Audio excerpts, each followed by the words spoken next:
Yes, we are live now. Hello friends, this is Himanshi and welcome to Let's Learn. सभी को good evening, नमस्कार, राम राम, सत श्री अकाल, अस्सलाम वालेकुम, what you feel connected with. Start करेंगे आज का सेशन और बेहतरीन 30 सवाल रहने वाले हैं। एक्सपर्ट सीरीज है तो आपको एक्सपर्ट ही बना देगी। आप सीडीपी के क्वेश्चंस में बिल्कुल भी फंसेंगे नहीं एग्जाम में। और फ्रीक्वेंसी जो है सेशंस की कम है, बट अब बढ़ा देंगे एग्जाम तक। जो है 10-15 सेशन जितने हो पाए वो लेने का पूरा प्रयास है। 23 तारीख यानी संडे को कोशिश है कि एक मैराथन सेशन रखें सीडीपी का। चलिए खैर शुरू करते हैं, ये सब बातें चलती रहेंगी। आप ये 30 क्वेश्चंस लगा करके देखिए कि आपसे क्वेश्चंस हो रहे हैं या नहीं, और कॉन्सेप्ट क्लैरिटी आपको बहुत हद तक मिल जाएगी, है ना, कि आप एकदम कॉन्सेप्ट में एक्सपर्ट बन जाएंगे। इसके अलावा इंडिपेंडेंस डे पर हम लोग मिल नहीं पाए थे, बट बिलेटेड इंडिपेंडेंस डे कहेंगे। एक तो वैसे मैंने विश कर दिया था आप लोगों को कम्युनिटी से, दूसरा इंडिपेंडेंस ऑफर जो है इस पर चल रहा है सुपर टेट के बैच पर, वहाँ आप एनरोल कर सकते हैं। ये जो फीस है कुछ 1200 कुछ है न्यू लर्नर्स के लिए, सॉरी ओल्ड लर्नर्स के लिए जो पहले से करियर विल पर किसी भी बैच में एनरोल्ड थे, और नए लोगों के लिए शायद 1499 है। तो ये ऑफर है आपका, अभी कुछ दिन और चलेगा। सीटेट अगेन, सीटेट में तो आप लोग मुझे लगता है कि होंगे ही, जितने लोग यहाँ देख रहे हैं भारी संख्या में ऑलरेडी बैच में लोग हैं ही। लाइक शेयर सब्सक्राइब आप कर लेंगे। सीटेट में ज़्यादा समय बचा भी नहीं है। बेहतर ये है कि आप रिवीजन और प्रैक्टिस पे ज़्यादा ध्यान दें, या फिर अगर बैच में आ भी रहे हैं तो की नोट्स पढ़ लें, क्योंकि कितने लेक्चर्स अभी देखोगे, नोट्स प्रॉपर दिए हुए हैं, फिर आप नोट्स पे फोकस ज़्यादा करें और क्वेश्चंस प्रैक्टिस करें। एनीवे, तो जब आप बढ़िया से नंबर लेकर के आएंगे यानी 135 प्लस सीटेट में, तब आप हमें ईमेल करेंगे इस ईमेल पर और हम लोग एक इंटरव्यू सेशन रखेंगे। इसके अलावा इस सेशन का जो आंसर मार्क्ड पीडीएफ होगा और पुराने सभी सेशंस का जो यूट्यूब पे इस बार हुए हैं वो सब आपको मिल जाएंगे टेलीग्राम चैनल पर। ये फ्री पीडीएफ होगा, ठीक है। चलें आगे बढ़ते हैं, पहले क्वेश्चन पे आते हैं। अच्छे क्वेश्चंस हैं, देखिएगा। क्वेश्चन क्या कहता है? आ स्टूडेंट ऑफ क्लास 7th, अनंत नाम है, 7वीं क्लास का बच्चा है अनंत, इज असेंबलिंग अ पोर्टफोलियो, एक पोर्टफोलियो बना रहा है। वाइल ऑर्गेनाइजिंग हिज एसेज, उसमें जो पोर्टफोलियो है उसमें एस्से लगते हैं, बच्चे की जो भी काम किया होता है उसने, वो सब शीट्स हैं मान लो, तो एस्से वो सेलेक्ट कर रहा है अपने पोर्टफोलियो के लिए, ठीक। टीचर और बच्चे दोनों मिलके काम करते हैं कई बार पोर्टफोलियो पे, उसी का ये उदाहरण है, ठीक। पोर्टफोलियो, एनेक्डोटल रिकॉर्ड और चेकलिस्ट, इन सब में अंतर क्या होता है उस पर भी बात करेंगे। क्यूमुलेटिव रिकॉर्ड में क्या अंतर है ना। तो ये जो बच्चा है अनंत, ये ऑर्गेनाइज कर रहा है अपने एसेज को, यानी जो निबंध उसने लिखे हैं, एंड साइंस मॉडल्स, जो साइंस मॉडल्स उसने बनाए हैं। पर्पसफुल सिलेक्शन ऑफ वर्क होता है portfolio. He constantly refers to the assessment rubric provided by the teacher. Assessment का एक पैमाना है, रूब्रिक है, जिसको वो बार बार रिव्यू कर करके या कॉन्स्टेंटली रेफर कर रहा है कि जो जो टीचर ने कहा है, यानी जो पैमाना क्राइटेरिया सेट हुआ है। रूब्रिक मतलब एक क्राइटेरिया है कि ये चीजें होनी चाहिए, इस स्तर का अगर काम होगा तो इसको एक्सेलेंट कहेंगे, इससे नीचे होगा तो मॉडरेट कहेंगे, या इतने क्वेश्चंस डिफिकल्ट होने चाहिए। अगर आप क्वेश्चन बना रहे हैं तो रूब्रिक उस क्राइटेरिया में फॉलो होता है, और अगर आप पोर्टफोलियो बना रहे हैं तो उसमें भी कुछ क्राइटेरिया होगा कि ये इस स्तर का काम होगा तो पोर्टफोलियो में रखेंगे या तो नहीं रखेंगे, है ना। तो वो रूब्रिक देख रहा है कि टीचर ने स्टैंडर्ड क्या सेट किया है, उसके अकॉर्डिंग मैं वो वाले ऐसे पोर्टफोलियो में लगाने के लिए कहूंगा या लगाऊंगा जो क्राइटेरिया को मैच कर रहे हो। जैसे provided by the teacher, he decides to discard one essay because he realizes it does not demonstrate the critical thinking criteria, critical thinking indicator on the rubric. जो क्राइटेरिया, जो एक पैमाना सेट हुआ है आपके पोर्टफोलियो में चीजों को रखने का, उसमें से एक क्राइटेरिया है क्रिटिकल थिंकिंग, यानी सवाल सोचने पे मजबूर करे। वो ऐसा होना चाहिए जिसमें व्यक्ति की क्रिटिकल थिंकिंग जगे, यानी वो सोचने पे मजबूर हो। Ability to reflect, ability to question, ability to think divergently, ये 3-4 मुख्य चीजें हैं जो क्रिटिकल थिंकिंग में आती हैं, कि आप क्वेश्चन करते हैं किसी भी चीज को, सिर्फ मान नहीं लेते। तो ऐसा ऐसे होना चाहिए उस पोर्टफोलियो के काम के लिए जिससे दिमाग की बत्ती जल जाए, सोचने पे मजबूर हो सामने वाला। तो क्रिटिकल थिंकिंग को जो फॉलो नहीं करता है, क्रिटिकल थिंकिंग जिस एस्से में, जिस निबंध में क्रिटिकल थिंकिंग उतनी नहीं लगी है, उस एस्से को बच्चा जो अनंत है वो हटा देता है और वो वाले एस्से को सेलेक्ट करता है पोर्टफोलियो की फाइल में लगाने के लिए जिसमें क्रिटिकल थिंकिंग का इस्तेमाल हुआ है। क्यों? क्योंकि एक रूब्रिक है, एक पैमाना है, एक सेट स्टैंडर्ड है जो टीचर ने बनाया है कि क्रिटिकल थिंकिंग वाले एस्सेज को हम पोर्टफोलियो में शामिल करेंगे। बात सही है? Pedagogically what is the primary nature of this specific cognitive act? ये जो दिमाग का काम किया है बच्चे ने, भाई ये कॉग्निटिव एक्ट है ना, उसने संज्ञानात्मक कार्य किया है, मेंटल एक्ट है, एक मानसिक कार्य है, एक दिमाग का प्रयोग किया है कि ये वाला ऐसे नहीं ये वाला रखेंगे, इसको कहेंगे क्या, या फिर इसका पर्पस या नेचर क्या है इस टास्क का? हिंदी में पढ़ लेते हैं एक बार कि कक्षा 7 का एक छात्र अनंत एक पोर्टफोलियो तैयार कर रहा है। अपने निबंधों और विज्ञान मॉडलों को व्यवस्थित करते समय वह लगातार शिक्षक द्वारा प्रदान किए गए रूब्रिक, यानी एक पैमाना, एक क्राइटेरिया सेट हुआ है टीचर के द्वारा, उसको संदर्भित करता है। रूब्रिक मतलब एक क्राइटेरिया है, एक पैमाना है कि ये भाई जैसे ये क्राइटेरिया है सीटेट में कि आप 60% नंबर लाओगे, 90 नंबर होंगे तभी आप सीटेट क्रैक कर पाओगे, क्वालिफाइड तभी माने जाओगे। तो ऐसे ही सेट पैमाना है, रूब्रिक है। तो अगर हम देखें, वह एक निबंध को हटाने का निर्णय लेता है क्योंकि उसे एहसास होता है कि यह जो निबंध है ये रूब्रिक पर आलोचनात्मक चिंतन वाला जो पॉइंट है उसको फॉलो नहीं करता, वो वाली शर्त पूरी नहीं हो पा रही है इसकी, है ना। तो संकेतक प्रदर्शित नहीं करता। शैक्षणिक रूप से इस विशिष्ट संज्ञानात्मक कार्य की प्राथमिक प्रकृति क्या है, बताइए। ये काम कर कौन रहा है? अब इसमें सब गलत जवाब दे रहे हैं। 48% लोग लगे पड़े हैं सीसीई करने में। सीसीई में तो सब कुछ ही आ जाएगा फिर, असेसमेंट फॉर लर्निंग भी, ऑफ भी, एस भी। भाई बच्चा है अनंत, वो खुद से उसने एनालाइज किया, रिफ्लेक्ट किया, असेस किया, चिंतन मनन किया और पाया। Self assessment, assessment as learning है ये, फोर्थ ऑप्शन। पहले ही क्वेश्चन में जो है ढेर हो गए आप लोग, कोई बात नहीं, ऐसे ही सीखोगे, है ना। असेसमेंट एज लर्निंग, इसलिए रट्टाफिकेशन या जल्दी जल्दी सिर्फ क्वेश्चन के आंसर को नहीं डिस्कस करना है कि सीधा आंसर पे पहुंच गए या आंसर मार्क कर लिया, देख लिया कितने नंबर आए 30 में से। इस सेशन का उद्देश्य यही है कि एक प्रॉपर अंडरस्टैंडिंग बने आपकी, तब जब आप नए सवाल भी करें, ये भी अपने आप में नए सवाल हैं, इसके अलावा भी जब आप सवाल सॉल्व करें तो आपकी अंडरस्टैंडिंग बेहतर हो चुकी हो।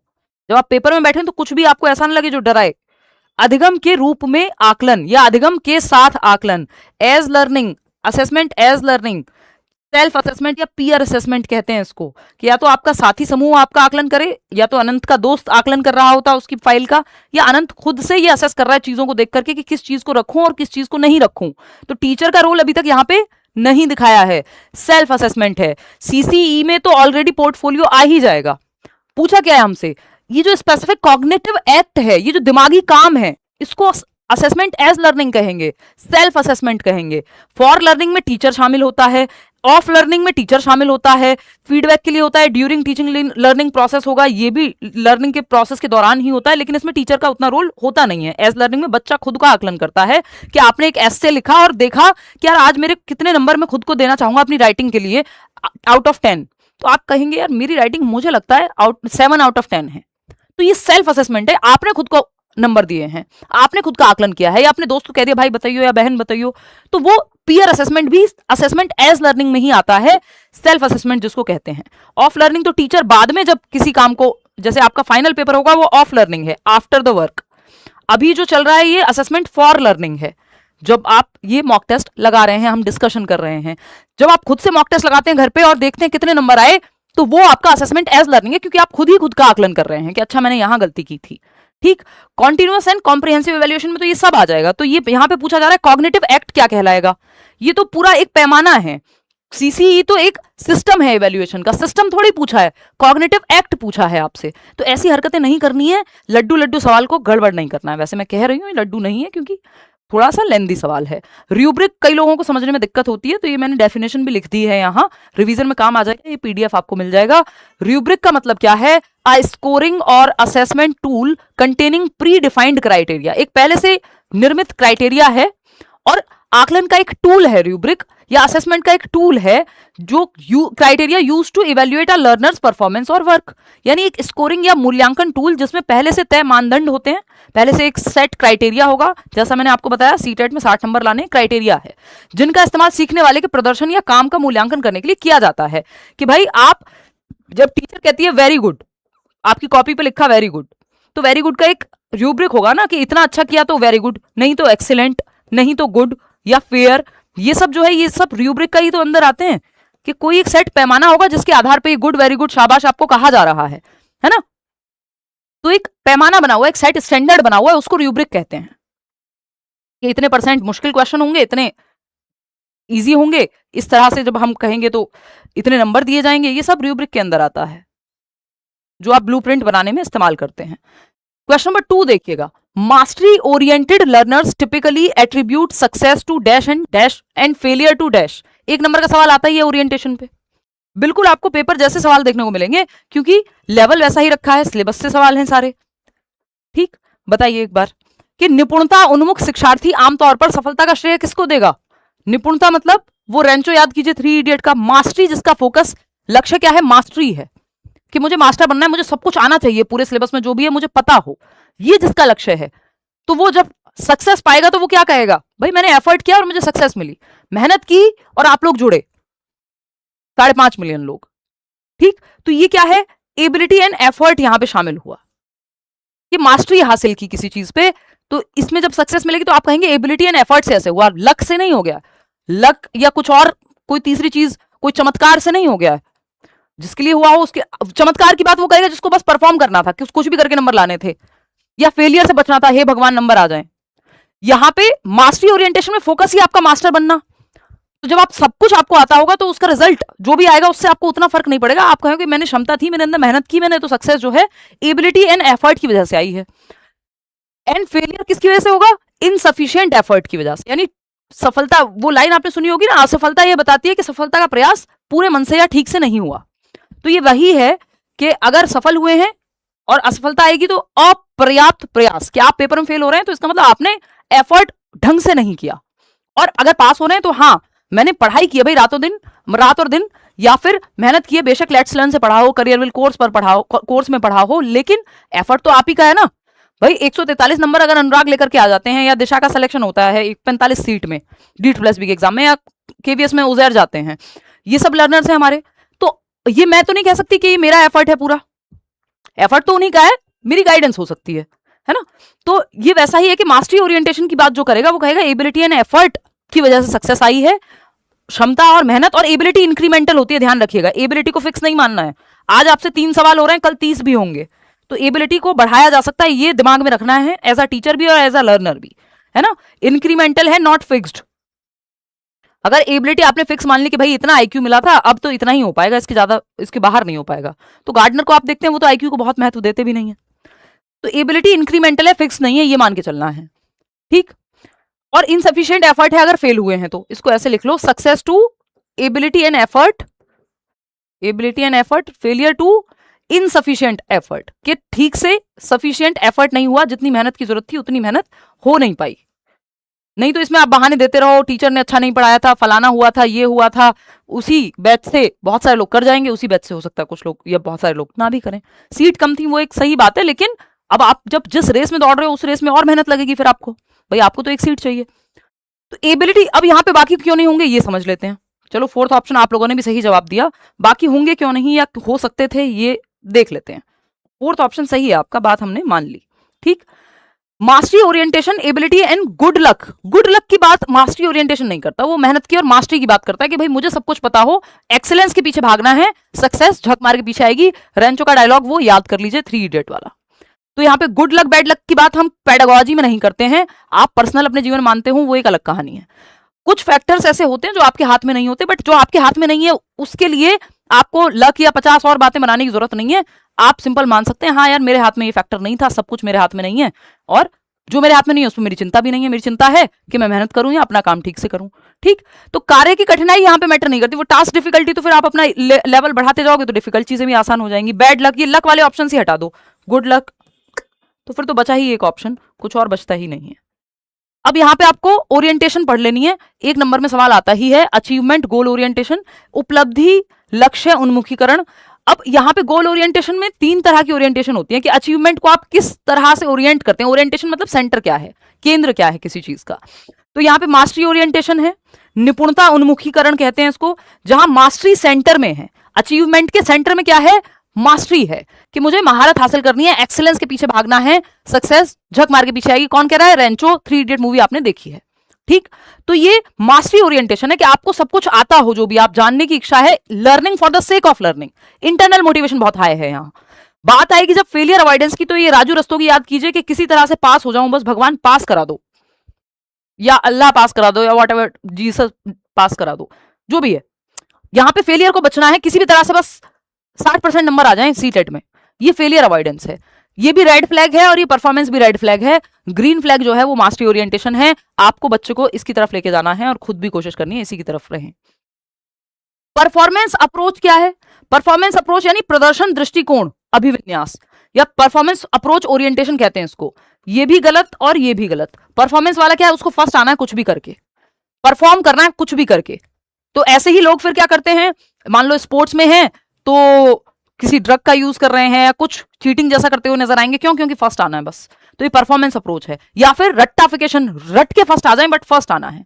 तो तब भी यही चतुर वाला जो एग्जाम्पल है कि वो चमत्कार को भी बलात्कार को भी चमत्कार बोल रहा था, है ना।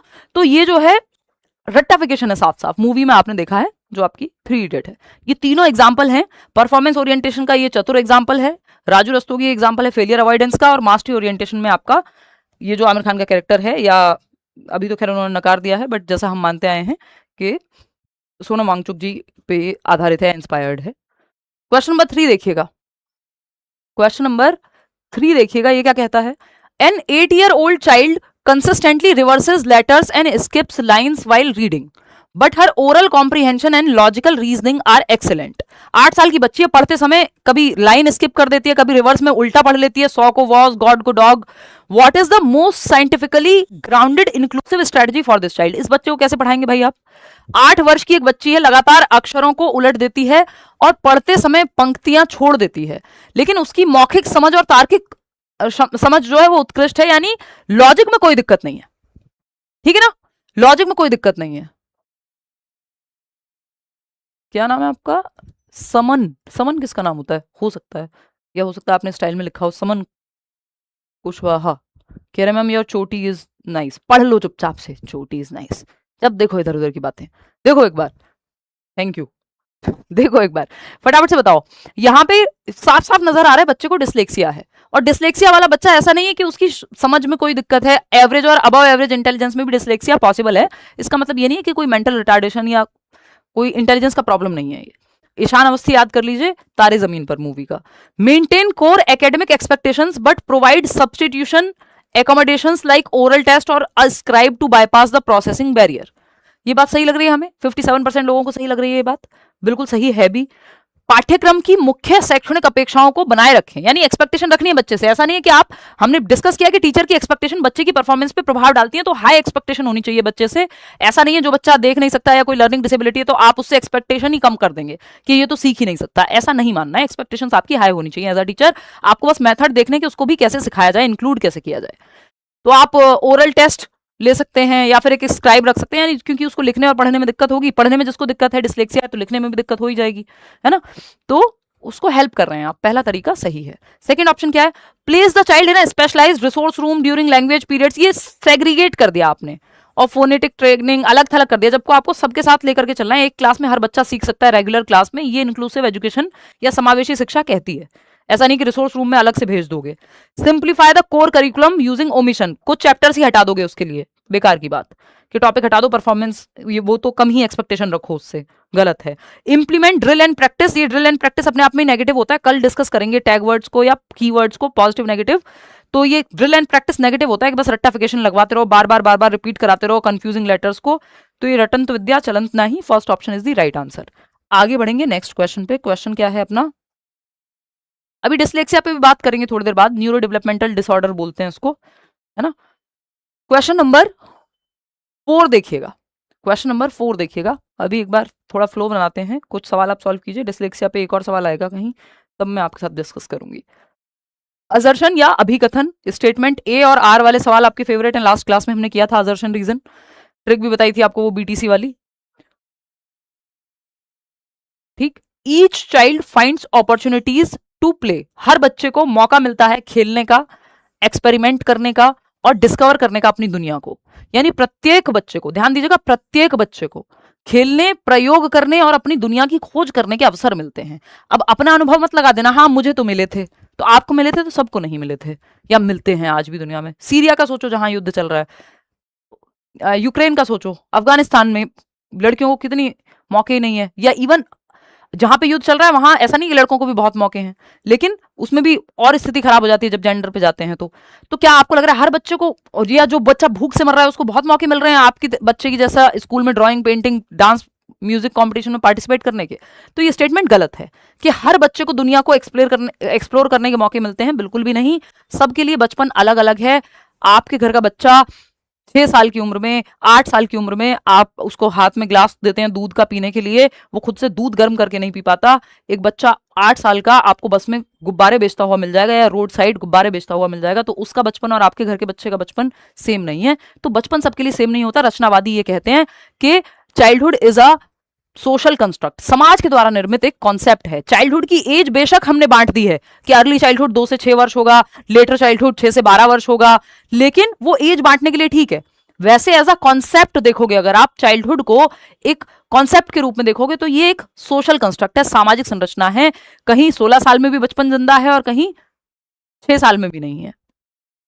तो childhood is a universal construct, जी नहीं, ये स्टेटमेंट ही गलत है। Childhood is a social construct, ध्यान रखिएगा, ये बार बार आता है सवाल और इसमें सब फंसते हैं। सामाजिक संरचना है, ऐसा रचनावादी या कॉन्टेम्परेरी थियरिस्ट कहते हैं। बचपन एक सार्वभौमिक निर्माण है, नहीं, सामाजिक निर्माण है। दोनों ही गलत हैं, बोथ आर फॉल्स। कितने लोग सही जवाब दे रहे हैं? कोई सही जवाब नहीं दे रहा है यहाँ पे, है ना। 36% लोग सिर्फ सही जवाब दे रहे हैं। इतना एक्सप्लेन करने के बावजूद ए और आर दोनों गलत हैं, दोनों ही बातें गलत हैं। कि यूनिवर्सल है, ये भी गलत है। और हर बच्चे को, देखिए, ईच चाइल्ड नहीं लिखते और कहते चिल्ड्रन गेट अपॉर्चुनिटीज, यानी बच्चों को मिलती है। तो अब उसमें फिर भी एक बार को संभावना थी। जैसे ये ईच ओनली लगा देते हैं ना, तो वो थोड़ा एक्सट्रीम की तरफ चला जाता है और कुछ भी अति का कुछ भला नहीं होता, ये मानते ही हैं, हमने सुना ही है बचपन से, है ना। तो अति वाली बात हो गई, ये ईच या ओनली तो हर किसी पे लागू होगा ऐसा कुछ नहीं दुनिया में, और स्पेशली इस केस में तो बिल्कुल भी नहीं, क्योंकि चाइल्डहुड एक सोशल कंस्ट्रक्ट है। तो ये जो जिनको लग रहा है ये दोनों सही हैं, दोनों का एक्सप्लेनेशन ऐसे रट्टा नहीं लगाना है। देखो ध्यान रखना है, ये बोथ ट्रू तब चेक करना है। बीटीसी में क्या था, जब दोनों ट्रू हो, ए और आर दोनों ट्रू हो, तब आपको चेक करना है, थर्ड स्टेप पे जाना है। यहां जरूरत ही नहीं है थर्ड स्टेप पे जाने की, क्योंकि दोनों ही गलत हैं। अब दोनों गलत हैं तो बात खत्म हो गई, फिर तो कुछ बचा ही नहीं, है ना। दोनों ही गलत हैं, आर चेक करने की जरूरत ही नहीं पड़ी। क्वेश्चन नंबर 5 देखिएगा। 2 ईयर ओल्ड गुड्डी, पटाखा गुड्डी नहीं है, नॉर्मल गुड्डी है, आपके आसपास एनवायरमेंट में स्कूल में पढ़ने वाली बच्ची है। कभी वो मूवी हाईवे से याद आ गई हो आपको, आलिया भट्ट का किरदार, वो उसकी बात नहीं चल रही है। 2 ईयर ओल्ड गुड्डी, 2 साल की बच्ची है, सिर्फ एज पे ध्यान दीजिएगा, 2 साल की है। 2 year old Guddi calls every flying kite a bird. हर उड़ती हुई पतंग को, अभी 15 अगस्त पे पतंग उड़ती हुई देखी होगी आपने, तो मान लो 2-3 साल का एक बच्चा है, वो हर पतंग को कहता है काइट, ये पक्षी है, बर्ड है, मतलब हर एक काइट को कहता है कि बर्ड, ठीक। तो 2 साल की गुड्डी हर उड़ने वाली पतंग को पक्षी कहती है, क्योंकि उसका मानसिक ढांचा यह तय करता है, यानी उसका स्कीमा ये कहता है कि उड़ने वाली छोटी चीजें पक्षी होती हैं। अब मनोवैज्ञानिक ढांचे के अनुसार कौन सा उसकी संज्ञानात्मक स्थिति का वर्णन करता है? कितने लोग सही जवाब दे रहे हैं? सिर्फ 55%। इससे आसान सवाल धरती पर नहीं बना है, कि ये रिपीटेडली पूछा जाता है अलग अलग तरीके से। एक सवाल आता है कि सीता एक बच्ची है, आया हुआ सवाल है, मैं आपको बता रही हूं। सीता एक बच्ची है जो दाल चावल मिक्स करके खाना सीख गई है, ये एसिमिलेशन है।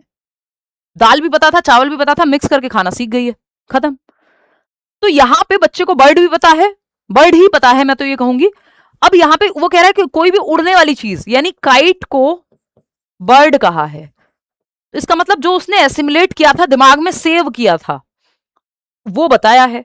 अभी तब तक डिसइक्विलिब्रियम नहीं आएगा, कॉन्फ्लिक्ट नहीं आएगा, तब तक डिसइक्विलिब्रियम नहीं होगा, असंतुलन नहीं आएगा।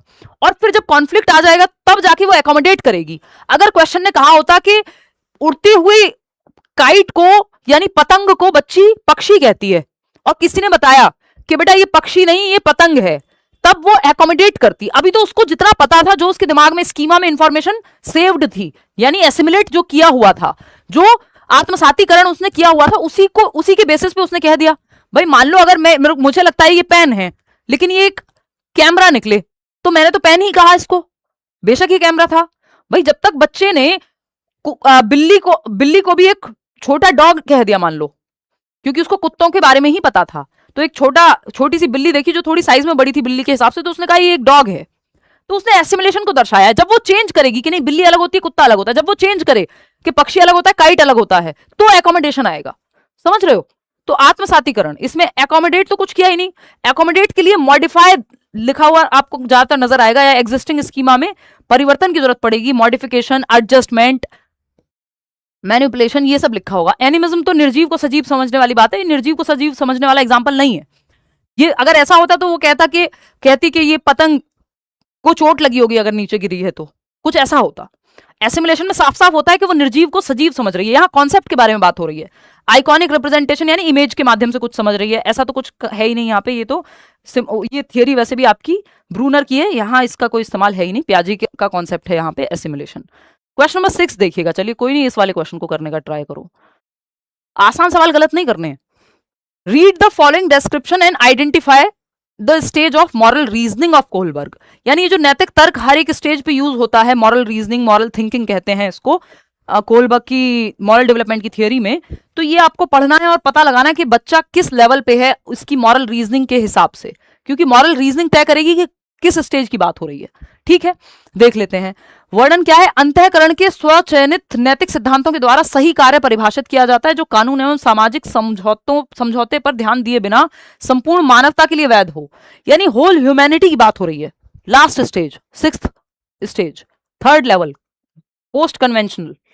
Right action is defined by self chosen ethical principles. खुद के द्वारा निर्मित सिद्धांत हैं कि मुझे ऐसा लगता है। जस्टिस यानी सबके साथ जस्टिस। ऐसा नहीं है कि समाज में, मान लो एक समय पे सती प्रथा जो है समाज में ठीक रही होगी, नियम था, लेकिन कुछ लोगों को लगा, या राजा राम मोहन रॉय को लगा कि इसको बदला जाना चाहिए, कि ये जस्टिस नहीं है, ह्यूमैनिटी, एक ह्यूमन के खिलाफ गलत हो रही हैं चीजें। तो यहां पे जब, या दास प्रथा फॉर दैट मैटर, तो किसी को तो लगा होगा ना जो प्रिंसिपल्स उसके खुद के बनाए हुए हैं जो जस्टिस पे आधारित है या ह्यूमैनिटी पे आधारित हैं। तो ये सिक्स्थ स्टेज है और लास्ट लेवल है पोस्ट कन्वेंशनल में, यूनिवर्सल एथिकल स्टेज है। ठीक है, फोर्थ ऑप्शन। आगे बढ़ेंगे, नेक्स्ट क्वेश्चन पे चलेंगे। क्वेश्चन नंबर 7 देखिएगा ये क्या कहता है। क्वेश्चन नंबर 7 सॉल्व करिएगा। बोलते बोलते भी थक जाती हूँ यार आजकल।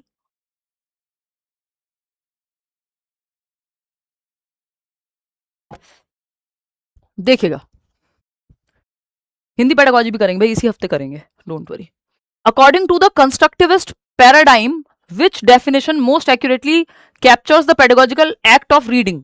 यानी रचनावाद के अनुसार रीडिंग का क्या मतलब है? सिंपल, ये आपको हिंदी और इंग्लिश पेडागॉजी में भी पूछ सकता है।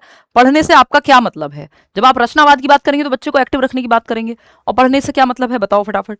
The cognitive ability to fluently decode graphemes into phonemes. Graphemes जो लिखे हुए शब्द हैं आपके, इनको आप ग्राफीम कह रहे हो, जो देख करके आप चित्र कह लीजिए, यार जो लिखा हुआ है उसको ग्राफीम है। इनटू फोनीम्स, फोनीम क्या? साउंड, यानी लिखे हुए को साउंड में कन्वर्ट करना। तो आप कहोगे हाँ ऐसे ही तो होता है। नहीं, सिर्फ पढ़ पाना भी रीड करने को नहीं कहते हम। रीड का मतलब है समझ पाना, मीनिंग मेकिंग कर पाना, अर्थ निर्माण कर पाना। सिर्फ जरूरी नहीं आप किसी चीज को पढ़ देते हो पूरा, लेकिन आपको उसका मतलब कुछ समझ ना आया हो, तो उसको पढ़ना नहीं कहेंगे। ठीक है ना, मीनिंग मेकिंग इंपॉर्टेंट है। बच्चे का एक्टिव होना जरूरी है, रचनावाद में आप साफ साफ जानते हैं। The mastery of syntactic structures and semantic markers accurately receive the author's exact message. यानी मास्टरी होनी चाहिए सिंटैक्टिक स्ट्रक्चर्स पे, यानी स्ट्रक्चर ठीक हो, और सिमेंटिक मार्कर्स पे एक्यूरेटली रिसीव कर सके ऑथर के एग्जैक्ट मैसेज को। अब यहीं पे प्रॉब्लम है कि ये बाकी दोनों बातें ठीक थी कि भाई स्ट्रक्चर भी ठीक हो, मीनिंग भी समझ में आए, लेकिन एग्जैक्ट मैसेज, हर व्यक्ति का अपना एक कंस्ट्रक्टेड मीनिंग हो सकता है। आप सब, अगर 5 लोगों ने एक कविता पढ़ी है, जरूरी नहीं सब सेम सोचें। एक गाना आप सुनते हैं तो 5 लोग 5 अलग अलग चेहरों को इमेजिन करते हैं। समझ में आ रही है बात? खूब आ रही है आपके समझ में ये बात। तो इसका मतलब क्या है, उस गाने का अर्थ, उस कविता का अर्थ मेरे लिए कुछ और हो सकता है, किसी और के लिए कुछ हो सकता है। तो अपने इंडिविजुअल मीनिंग भी होते हैं कई बार, जरूरी नहीं है कि एग्जैक्ट सटीक वर्ड होगा इसमें, मीनिंग तो मेक करना है यहाँ। A dynamic transaction where the learner interrogates and constructs meaning using prior social cultural experiences।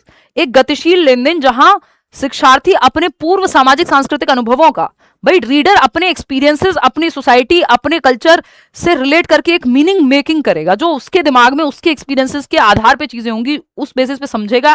भाई आप एक चैप्टर पढ़ रहे हैं, आपके दिमाग में इमेजेस वैसी वैसी आती हैं जैसे आपने अनुभव लिए हैं।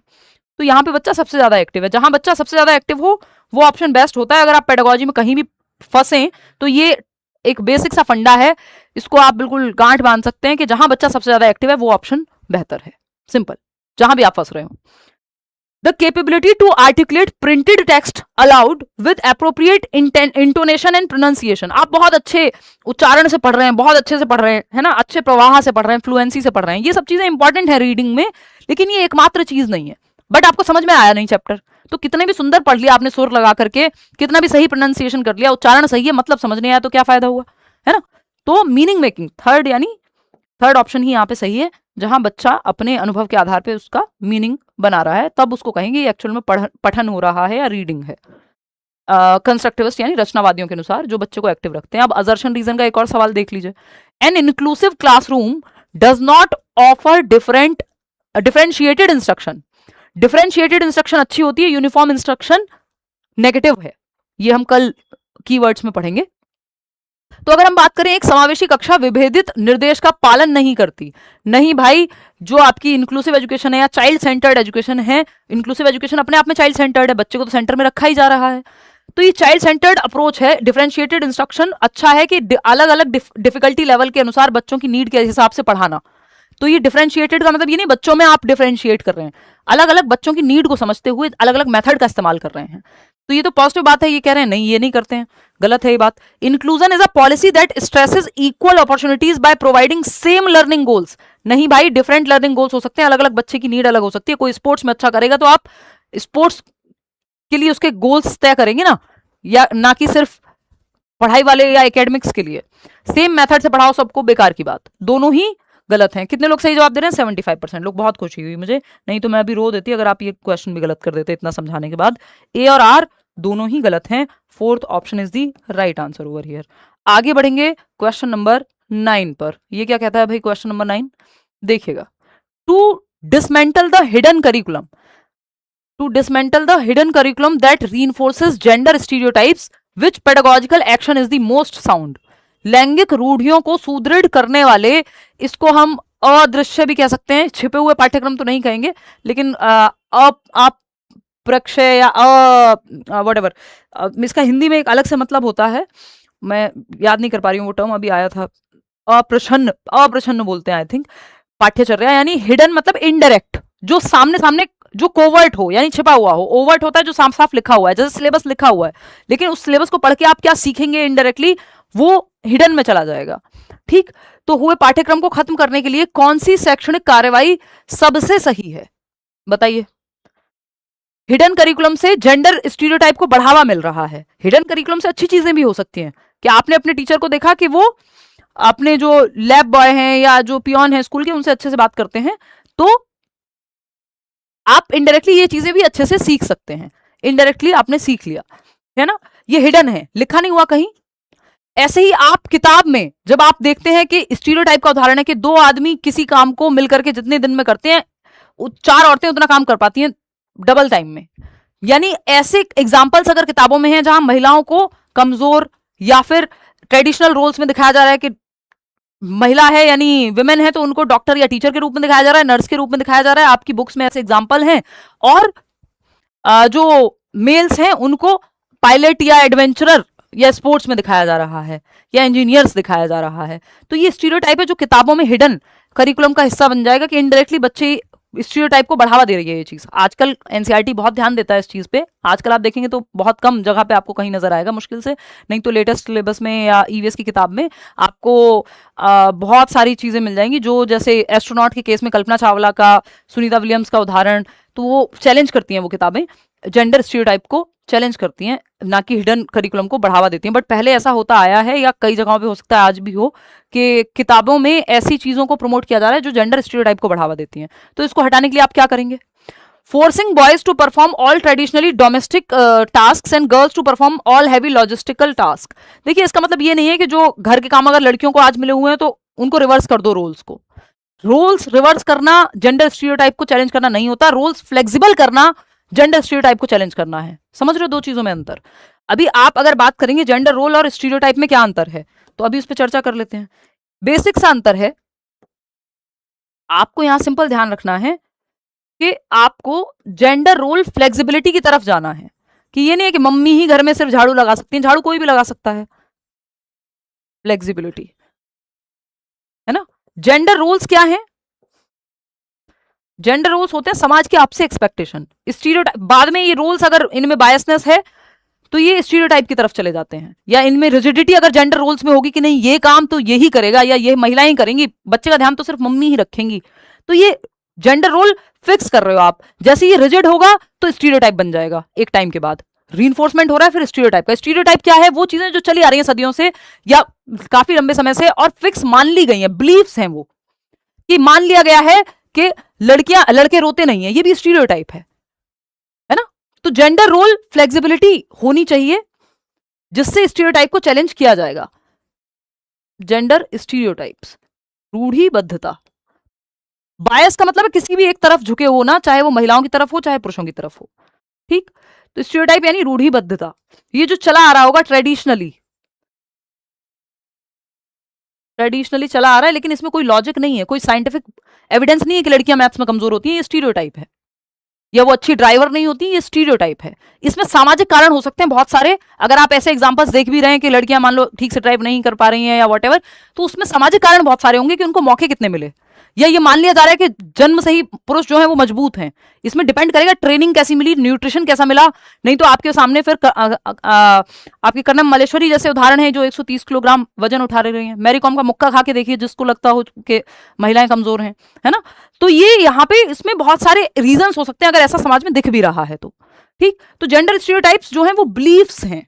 ये मान लेना कि किसी जेंडर के आधार पर कोई कमजोर या मजबूत होगा, या कुछ मान के ही बैठे हो आप बिना साइंटिफिक एविडेंस के। यहां पे अगर आप देखोगे रोल्स क्या है, रोल्स है एक्सपेक्टेशन कि महिलाएं घर पे महिलाएं बच्चों का ध्यान रखें, ये एक्सपेक्टेशन है। लेकिन जरूरी नहीं है कि महिलाएं ही ध्यान रखें। रोल्स को फ्लेक्सिबल होना चाहिए समाज में, नहीं तो वो स्टीरियोटाइप्स में कन्वर्ट होने में समय नहीं लगाएंगे। समझ रहे हो बात को? एनीवे, चलो खैर अब समझ लेते हैं यहाँ पे क्या कहानी है। तो ये जो एक्शन कौन सा लिया जाए, पेडागोजिकल एक्शन, जिससे जेंडर स्टीरियोटाइप, एक ऐसा करिकुलम जो जेंडर स्टीरियोटाइप को बढ़ावा दे रहा है, उसके लिए, उसको ठीक करने के लिए क्या तरीका होगा। तो ये तो नहीं कर सकते कि रूल्स रिवर्स कर दो कि पुरुषों को कहो तुम घर में रहो, महिलाएं काम करेंगी। उल्टा नहीं करना है, बदले नहीं लेने हैं, है ना। सेकेंड ऑप्शन क्या है, adopting an approach that actively ignores any physiological और socialization differences to ensure strict equality. यानी समाज और फिजियोलॉजी के महिलाएं बच्चों को जन्म दे सकती हैं और पुरुष जो हैं वो अगर थोड़ी स्ट्रेंथ का काम है या और कुछ चीजें हो सकती हैं, बायोलॉजिकली डिफरेंट हैं बेसिकली अगर कहें, तो इस अंतर को खत्म कर दो। ये तो पॉसिबल नहीं है और ना होना चाहिए।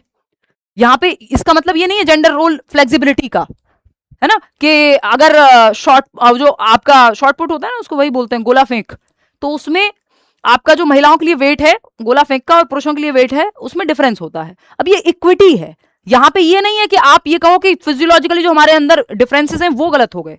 तो डिफरेंसेस होने का मतलब ये नहीं है कि भेदभाव हो जाए या जो चीज साइंटिफिकली ट्रू नहीं है उससे जेंडर रोल को फिक्स कर दो।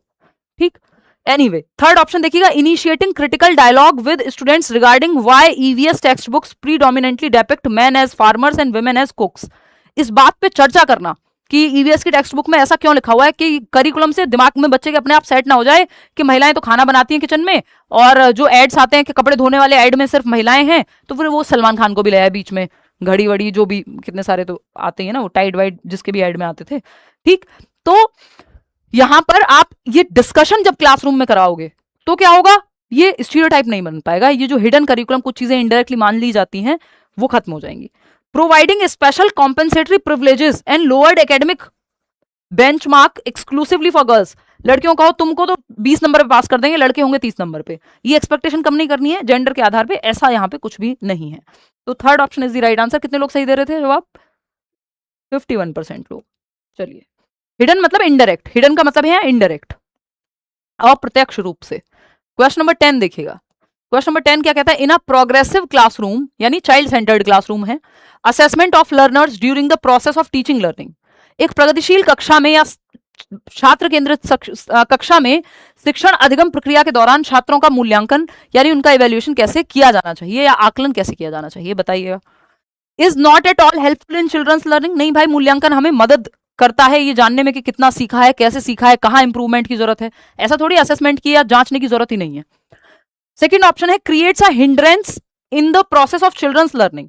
नहीं भाई, ड्यूरिंग टीचिंग लर्निंग अगर यानी सीखने सिखाने के दौरान आकलन हो रहा है, जैसे आप पोल में जवाब भी दे रहे हैं, तो ये आकलन का तरीका है साथ साथ, तो ऐसा थोड़ी ये बाधा बन रहा है, तो हेल्पफुल होगा।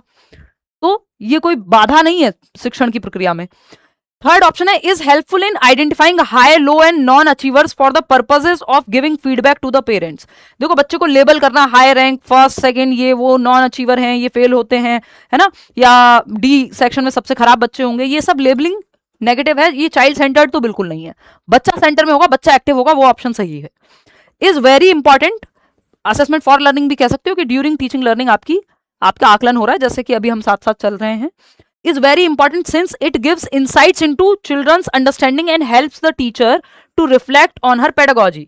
भाई आप जब पोल में जवाब देते हैं तो आपका आकलन भी हो रहा है ड्यूरिंग टीचिंग लर्निंग, यानी टीचिंग लर्निंग प्रोसेस के दौरान, साथ साथ जांच भी हो रही है आपकी। मुझे पता लग जाएगा किस क्वेश्चन में आप सबसे खराब जवाब दे रहे हैं, ज्यादातर लोग गलत जवाब दे रहे हैं, इसका मतलब मुझे वो और समझाने की जरूरत है। तो टीचर को फीडबैक मिलता है और अपने मेथड पे विचार करने का मौका मिलता है कि भाई समझ में नहीं आ रहा क्या, ये समझ में आ रहा है, तो कौन से एग्जांपल्स यूज करने हैं। तो टीचर को फीडबैक मिलता है, इंपॉर्टेंट है चाइल्ड सेंटर्ड में, क्योंकि बच्चे के आकलन से पता लगेगा ना कितना सीखा है, कैसे सीखा और कहाँ गलती कर रहे हैं, कैसे उनको समझाने की जरूरत है और नए मेथड से। क्वेश्चन नंबर 11 देखिएगा, a child first learns to swipe at a hanging toy with their entire arm, पूरी आर्म का प्रयोग कर रहा है बच्चा। Before learning to grasp a small block using only their thumb and four finger, यानी पहले बच्चा जो है, मान लो ये पेन है तो इसको पूरे दोनों हाथों से पकड़ेगा, एक कप भी दोगे तो दोनों हाथ से पकड़ के ले जाएगा, बाद में एक उंगली और अंगूठे का प्रयोग करके इसको पेन को उठाया जा सकता है। तो ये near to far, centre to periphery, केंद्र से सीमाओं की ओर, शोल्डर पे, आर्म्स पे, फिर हैंड और फिंगर मसल्स पे कंट्रोल आना, प्रॉक्सिमो डिस्टल कहते हैं इसको। 56% लोग सही जवाब दे रहे हैं। Principle of proximodistal direction, gross to fine भी कह सकते हो, है ना, केंद्र अभिमुख बोलते हैं। सेफेलोकॉर्डल होगा हेड टू टो, पहले सर संभालना सीख रहा है, फिर धड़ संभालना सीख रहा है, तब होगा वो head to toe. General muscular control की यहाँ कोई बात नहीं हुई है, सीक्वेंशियल यूनिफॉर्मिटी की कोई बात नहीं हुई है। अब सेफेलोकॉर्डल और प्रॉक्सिमो डिस्टल पे ये डेवलपमेंट की डायरेक्शंस हैं दोनों। एक सवाल आ जाता है, ये आप बाद में समझ लीजिएगा जब पीडीएफ आपको मिलेगा, ऐसे मतलब पढ़ने के लिए याद रहेगा। सेफेलोकॉर्डल में सर से पैर की ओर, सिर से पैर, हेड टू टो। लॉन्गिट्यूडनल भी बोल देते हैं कि पहले बच्चे का सर पे कंट्रोल आता है। अगर छोटा बच्चा है मान लो 15 दिन का भी, तो आप उसके सर पे सपोर्ट देके उठाते हैं, क्यों? क्योंकि अभी सर पे कंट्रोल नहीं आया है, सर संभालना नहीं सीखा है। तो पहले सर पे कंट्रोल आएगा, फिर गर्दन पे, फिर आपका ये जो टॉर्सो है इस पे कंट्रोल आएगा, देन पैरों पे खड़ा होना वो बाद में सीखेगा, पहले ऐसे घिस घिस के चलना सीखेगा, क्रॉलिंग करेगा। तो वो हेड टू टो जा रहा है, इसको सेफेलोकॉर्डल दिशा कहते हैं। ये डायरेक्शन है, विकास की दिशा है। प्रॉक्सिमो डिस्टल है, पहले शोल्डर पे कंट्रोल आ रहा है, फिर आर्म्स पे आता है यानी बाहों पे, फिर रिस्ट पे आएगा आपकी कलाई पे, फिर हैंड पे आएगा और तब फिंगर्स पे आएगा। तो आप देखते हैं वो चीजों को उठाना या पकड़ना पहले सीख लेता है, लिखना बाद में सीखेगा। क्यों? क्योंकि अभी हैंड से फिंगर्स की तरफ जा रहा है जो कंट्रोल है या जो डायरेक्शन है डेवलपमेंट की। ठीक है, इसको लॉन्गिट्यूडनल या लंबवत भी कहते हैं, क्योंकि आप देख ही रहे हो सर से शुरू होता है एट द हेड और टो पैर के अंगूठे पे खत्म होगा, लंबवत। इसको नियर टू फार कह देते हैं, क्योंकि नियर किसके? बॉडी के सेंटर के नियर। तो शोल्डर आपके सेंटर के नियर है, आपका हार्ट या आपकी स्पाइनल कॉर्ड आपकी बॉडी के सेंटर यानी केंद्र के नियर है। क्वेश्चन नंबर 12 देखिएगा, ये क्या कहता है भाई? क्वेश्चन नंबर 12 कहता है which among the following highlights the significant difference in Vygotsky and Piaget's theory. Vygotsky और पियाजे के सिद्धांत में महत्वपूर्ण अंतर को रेखांकित करना है इन चार ऑप्शंस में से कि मेन डिफरेंस क्या है पियाजे और वाइगोत्स्की की थियरी में। फटाफट से बताएंगे बिना परेशान हुए। और इसमें सही जवाब काफी लोग दे रहे हैं, नहीं गलत जवाब दे रहे हैं आप लोग सब, 57% लोग। चलो ट्राई करो, अभी जवाब दो, कोशिश करो।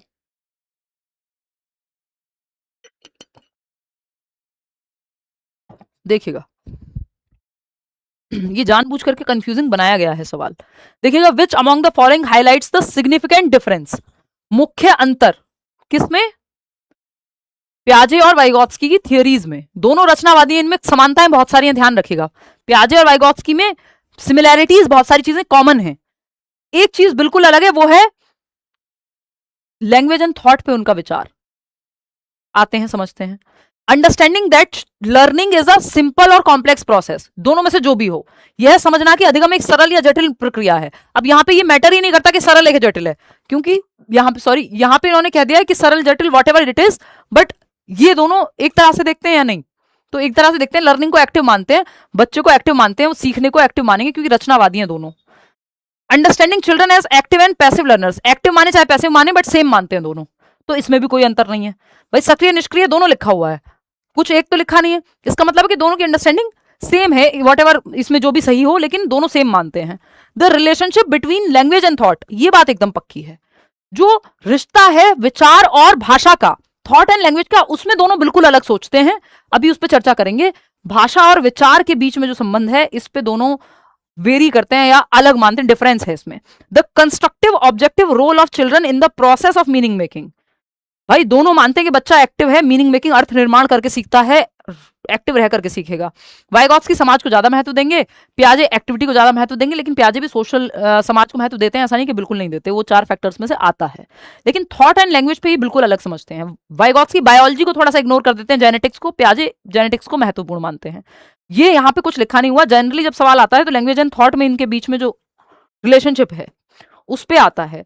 देखिए पियाजे की अगर हम बात करें, पियाजे एक तरफ लिखो और दूसरी तरफ लिखो वाइगॉत्स्की। जल्दी में मत रहा करो, पढ़ने आते हो जब, वैसे तो आप लोग नहीं रहते हो, मैं फिर भी सलाह दे रही हूं, है ना, कि जल्दी में नहीं रहना है, क्योंकि ये लिख करके समझना हमारे दिमाग तक जाती है बात। मैं चाहती तो यहाँ पे इमेज लगा सकती हूँ हर जगह पे, इमेज में जान करके अवॉइड करती हूँ कई जगह पे, क्योंकि हम जैसे पढ़ते आए हैं सालों से या बचपन से, उसमें लिखने का अपनी एक भूमिका है, दिमाग में चीजें धीरे धीरे जाती हैं, सेट होती हैं, ठीक है ना। तो अगर हम बात करेंगे यहां पियाजे की, तो पियाजे कहते हैं थॉट से यानी विचार पहले आता है, थॉट से लैंग्वेज, पहले विचार आता है, बाद में उस विचार को व्यक्त करने के लिए भाषा आती है आपके पास। बात तो सही है। तो थॉट प्रोसीड करता है यानी पहले आता है, और डिटरमिन भी करता है, दोनों वर्ड इंपॉर्टेंट, निर्धारित भी करता है कि क्या सोचेंगे, क्या बोलेंगे आप या भाषा क्या प्रयोग करेंगे। ये पहले दिमाग में जो सोचा होगा उसी आधार पर तो भाषा का इस्तेमाल होगा। तो determine, thought not only proceeds language but also determines it, मतलब निर्धारित भी करता है। थॉट, विचार भाषा से पहले भी आता है और इसको निर्धारित भी करता है, किसको, भाषा को। ये पियाजे कहते हैं। वाइगॉत्स्की इसका उल्टा नहीं कहते, वो अलग कहते हैं। वो कह रहे हैं थॉट और लैंग्वेज पैरेलल चलते हैं, थॉट और लैंग्वेज पैरेलल चलते हैं यानी समानांतर चलते हैं जीवन के शुरुआती सालों में, बाद में जाके मर्ज हो जाते हैं 3 साल के बाद। तो इस पे ये अलग सोचते हैं। इन्होंने ये नहीं कहा कि पियाजे ने कहा है पहले विचार आएगा फिर भाषा आएगी, तो इसका उल्टा नहीं है कि वाइगॉत्स्की ने कह दिया कि भाषा आएगी और फिर विचार बाद में आएगा। उन्होंने ऐसा नहीं कहा, उल्टा नहीं कहा। उन्होंने कहा है विचार और भाषा दोनों साथ साथ चलते हैं, एक समय के बाद मर्ज हो जाते हैं दोनों एक दूसरे में, ठीक है। तो यहां पे ध्यान रखना है कि विचार और भाषा पे इनका मन मुटाव है थोड़ा सा। क्वेश्चन नंबर 13 देखिएगा, ये क्या कहता है। अ 5-year-old child is talking aloud to himself, खुद से ही बात कर रहा है, 5 साल का बच्चा है। While trying to assemble a difficult jigsaw puzzle, एक पजल सॉल्व करते समय खुद से बात कर रहा है, अरे ये ब्लू वाला यहां जाएगा, रेड वाला यहां आएगा, वो पजल नहीं होता क्यूब, देखा होगा आपने, उसको सॉल्व करते समय खुद से बातें कर रहा है, 5 साल उम्र है। 3 से 6 वर्ष में कौन सी स्पीच आती है वाइगॉत्स्की के अकॉर्डिंग, प्राइवेट स्पीच, ठीक। According to Lev Vygotsky, what is the primary function of this speech, और ये खुद से बात करने का फंक्शन क्या है, उद्देश्य क्या है, खुद को गाइड कर पाना, दिशा दे पाना, कि भाई आप जब खुद से बोल बोल के पढ़ रहे हो तो आप समझने की कोशिश कर रहे हो, सेल्फ डायरेक्शन, सेल्फ रेगुलेशन।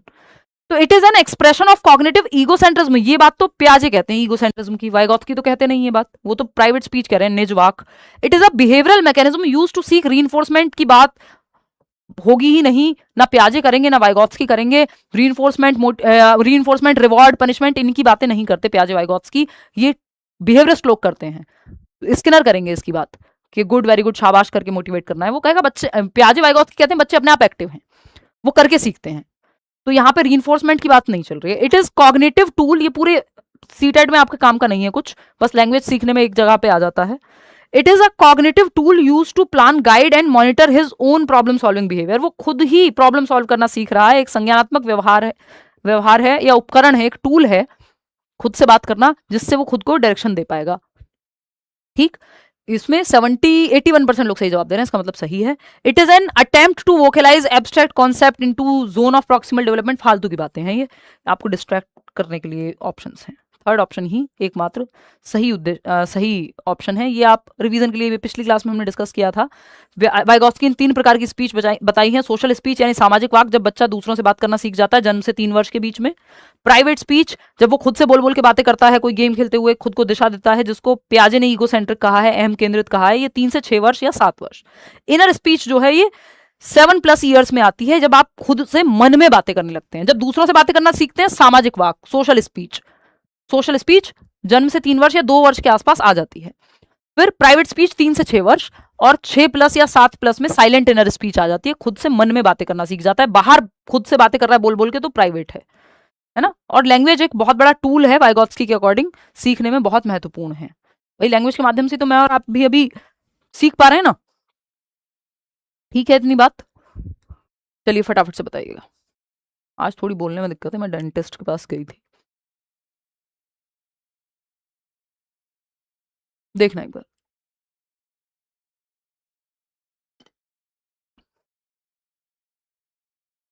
अभी सैटरडे तक ऐसे काम चलाना है। देखो एक बार, 14th क्वेश्चन है, children often come up with their own explanations of events around them on being probed as to why does it rain। भाई बारिश क्यों होती है, इस पे सब बच्चों की अपनी अपनी एक्सप्लेनेशन है, छोटे बच्चे हैं। Siya says God was tired of carrying the buckets of water on his shoulders. इस तरह का सवाल आया हुआ भी है एक, कि बच्चे अक्सर अपनी आसपास की घटनाओं को अपनी व्याख्याएं लेकर के आते हैं कि बिजली क्यों कड़की, बारिश क्यों आई, तो उनके पास अपने रीजंस हैं। तो सिया एक बच्चे, वो कहते हैं भगवान अपने कंधों पर पानी की बाल्टियां ले जाते थक गए थे, या रखते हुए थक गए थे, या उनको गुस्सा आ रहा था तो इसलिए धूप तेज निकाल दी आज, या बारिश इसलिए कर दी क्योंकि वो उनसे बाल्टियां अब उठाई नहीं जा रही थी। ये क्या है, बच्चे की अपनी नाइव थियरी है, अपना एक्सपीरियंस है, या वो अपनी उसकी इमेजिनेशन है, या एनिमिज्म है कुछ हद तक अगर आप देखोगे। तो इसमें कौन सा एक्सप्लेनेशन सही होगा, depict that children have an egocentric view and can not consider others view point, ये नहीं है, इसको नेगेटिव नहीं मानना है। Illustrate that children are not capable of any reasoning, नहीं भाई रीजन तो दिया ही है उसने, इंट्यूटिव रीजनिंग है, उसकी सहज चिंतन है, चिंतन तो किया ही है। प्रूव दैट, इमेजिनेशन तो की ही है। Prove that children's thinking is much lesser than adults quantitatively, नहीं, पियाजे ने कहा है कि परिमाणात्मक नहीं गुणात्मक रूप से अलग होती है बच्चों का चिंतन, उनका टाइप अलग होगा सोचने का, उनका काइंड अलग होगा सोचने का, क्वालिटेटिवली डिफरेंट होंगे। क्वांटिटी सेम है, बच्चा भी सोच रहा है, amount is same, kind is different. वो अपने टूटे हुए पेन के बारे में सोच रहा है, आप अपने टूटे हुए दिल के बारे में सोच रहे हैं, बट सोच दोनों रहे हैं, यानी अमाउंट सेम है, प्रकार अलग है, टाइप अलग है सोच का, बच्चे और आप में बस इतना ही अंतर है। indicate that children have naive understanding rooted in their cultural context with which they try to make sense of the world। यानी ये बात ये इंडिकेट करती है, दर्शाती है कि बच्चों की अपने नाइव अंडरस्टैंडिंग होती है, अपनी सहज अंडरस्टैंडिंग होती है, सहज समझ होती है, जो उन्होंने अपने अनुभवों के आधार पे अपने समाज संस्कृति से या आसपास जो कहानियां सुन के कुछ देख करके मूवी वगैरह बनाई होती है। तो ये सहज समझ है बच्चों की, इसमें कोई प्रॉब्लम थोड़ी है, कोई प्रॉब्लम नहीं है। तो fourth option is the right answer. आगे बढ़ेंगे, क्वेश्चन नंबर 15 देखिएगा, ये क्या कहता है। क्वेश्चन नंबर 15 कहता है, a teacher maintains a specific folder for each child where she records sudden significant and unprompted events observed in the child's behaviour. Significant यानी महत्वपूर्ण है, अनप्रॉम्प्टेड है यानी अप्रेरित है, स्वयं से खुद से सहज व्यवहार है बच्चे का, और सडन भी हो सकते हैं यानी अचानक से भी हुआ व्यवहार हो सकता है। For example, today Rahul voluntarily shared his lunch with a crying peer. Teacher ने लिखा है डायरी में कि आज राहुल एक बच्चे ने अपना लंच एक बच्चे के साथ, एक दूसरे बच्चे के साथ, अपने सहपाठी के साथ शेयर किया क्योंकि वो रो रहा था, या आज उसको उसने चुप कराते हुए दिख रहा है कि बच्चा केयर शो कर रहा है। तो ये सिग्निफिकेंट इवेंट है, या किसी से लड़ाई हुई वो सिग्निफिकेंट इवेंट है, लेकिन ऐसा कुछ पहले से निर्धारित नहीं था कि ये होगा। तो ऑब्जर्वेशन के बेस पे कोई घटना घटती है तब उसको लिखा जाता है, तो इसको एनेक्डोट कहते हैं, यानी एक व्याख्यान है, उपाख्यानात्मक रिकॉर्ड कहते हैं, कि कोई स्पेसिफिक घटना है, अगर चाहे अच्छी है बुरी है, वो रिकॉर्ड हो रही है। जैसे आज आपका बच्चा डायरी में लाया था, तो डायरी में लिखी जाती है ना ये बात, तो ये स्पेसिफिक घटना है, पहले से प्लान नहीं होती बट लिखी जाती है। क्यूमुलेटिव रिकॉर्ड क्या होते हैं, इसमें बच्चे का ब्लड ग्रुप क्या है, उसके रिपोर्ट कार्ड्स, ये जब अगर आप टीसी मिलती है ना, दूसरे स्कूल में जाते हैं, तो ये क्यूमुलेटिव रिकॉर्ड ट्रांसफरेबल है, एक स्कूल से दूसरे स्कूल में जा सकता है, कि उसका हेल्थ रिकॉर्ड क्या है, उसका जो आपकी मार्कशीट जिसको आप कह दे रहे हो वो, तो ये क्यूमुलेटिव रिकॉर्ड में आते हैं बच्चे के बारे में इंफॉर्मेशन, ब्लड ग्रुप क्या है, वॉटेवर, मम्मी पापा का नाम क्या है, एज क्या है। स्टूडेंट पोर्टफोलियो में सेलेक्टेड वर्क आता है, पर्पजफुली सेलेक्टेड वर्क, के मान लो एसेज हैं, बच्चे का कुछ और कोई कार्ड है, कोई एक उसका खुद का किया हुआ कोई काम होगा, पर्पजफुल सिलेक्शन ऑफ वर्क है। फॉर्मेट रेटिंग स्केल में तो on a scale of 1 to 10 किसी एक टास्क को मान लो डिसिप्लिन कितना है, नीट कपड़े कितने साफ सुथरा रहता है कि नहीं, ये सब रेटिंग स्केल में आ जाएगा। तो ये बेसिक डिफरेंस है इन सब के बीच में। कोई एक इंसिडेंट हो तो एनेक्डोटल, क्यूमुलेटिव रिकॉर्ड में इंफॉर्मेशन होती है बच्चे के बारे में, blood group, age, report cards. Portfolio में सेलेक्टेड, पर्पसफुली सेलेक्टेड वर्क होगा जो बच्चे ने किया होगा, मान लो उसकी कोई ड्राइंग की थी बहुत सुंदर, वो हो सकती है, फाइल है वो अपने आप में, एक ऐसे है कोई अच्छा, वो हो सकता है। फॉर्मेटिव रेटिंग स्केल में आपका 1 से लेकर 10 तक का स्केल होगा, एक रेट करने वाला ऑप्शन होगा। ये मैं आपको ऑलरेडी बता चुकी हूँ, पढ़ने के काम आ जाएगा आपके। क्वेश्चन नंबर 16 देखिएगा क्या कहता है। तो हमने 15 क्वेश्चन कर लिए हैं, 15 अभी बाकी हैं। असर्शन है, secondary school girls often remain quiet and non participants in class discussions. यानी माध्यमिक विद्यालय में लड़कियां अक्सर चुप रहती हैं और कक्षा की चर्चाओं में उनकी गैर भागीदारी हो सकती है, ये पॉसिबल है। रीजन क्या है इसका? Given genetic makeup girls are not capable of understanding and facing challenging curriculum in secondary schools. के क्योंकि जेनेटिक मेकअप लड़कियों का ऐसा है कि वो उनकी आनुवांशिक बनावट को देखते हुए लड़कियां माध्यमिक विद्यालयों में चुनौतीपूर्ण पाठ्यचर्या को समझने और उसका सामना करने में सक्षम नहीं है। एकदम फालतू बात है। कोई बायोलॉजिकल ऐसा डिफरेंस नहीं है कि जिसकी वजह से लड़कियां मुश्किल कॉन्सेप्ट को नहीं समझ सकती या गणित को नहीं समझ सकती, है ना। इसमें बायोलॉजी का कोई रोल नहीं है, ये फालतू बात है। ये एक तरह का यूजलेस बात है। इसको स्टीरियोटाइप भी क्या कहें? स्टीरियोटाइप ये है कि अगर कोई भी बात जेनेटिक मेकअप की तरफ जा रही है जबकि इसमें रीजन जेनेटिक्स है ही नहीं। ये बात यहां सही है, तो आपको पता चल गया आर तो फॉल्स है, तो ये दोनों ट्रू वाला ऑप्शन तो हट जाएगा जैसे आपको पता चला कि आर फॉल्स है। अब बचे ही दो ऑप्शन है आपके सामने, या तो दोनों गलत है या कोई एक सही है। एक सही है कि सेकेंडरी स्कूल में कई बार पाया जाता है, ये देखा गया है, ऑब्जर्वेशन है कि लड़कियां क्वाइट रहती हैं। अगर ये रिसर्च है या ये डेटा है जो कहता है कि अगर 100 लड़के हैं, 50 लड़कियां हैं और 50 लड़के बैठे हैं, किसी सवाल पे हाथ उठाने को कहोगे तो कम लड़कियां हाथ उठाएंगी, 20 लड़कियां हाथ उठाएंगी, जबकि लड़के हो सकता है 35 हाथ उठा रहे हो। क्योंकि उनको पार्टिसिपेशन का, उनको बोलने का, तुम लड़की हो चुप रहना सीखो, सहना सीखो, उल्टे जवाब मत दो, ये सब सोशलाइजेशन से सिखाया जाता है। इसलिए ऐसा हो सकता है कि वो थोड़ी हेजिटेंट हो, ठीक है ना। तो इसका ये बात एकदम सही है। तो A is true but R is false. A तो सही है लेकिन आर गलत है। दोनों गलत नहीं है, क्योंकि ये ऐसा हो सकता है, ऐसा संभव है, लिखा है, ऐसा ही होगा, ये कहना गलत होगा, ठीक है। Third option is the right answer. कितने लोगों ने दिया थर्ड ऑप्शन? 54% लोग। चलिए बहुत बढ़िया। क्वेश्चन नंबर 17 पे पहुंचेंगे। Selecting and presenting stories and clippings from newspaper that portray both men and women in non traditional roles.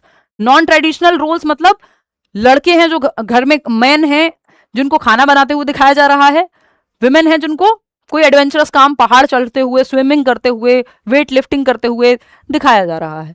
तो नॉन ट्रेडिशनल मतलब ट्रेडिशनल वो जो चला आ रहा है कि लड़की है तो डॉक्टर के रूप में दिखा दो, टीचर के रूप में दिखा दो, और नॉन ट्रेडिशनल वो जो उल्टा हो, जो चला आ रहा हो उसके, यानी स्टीरियोटाइप को चैलेंज करता हो जो।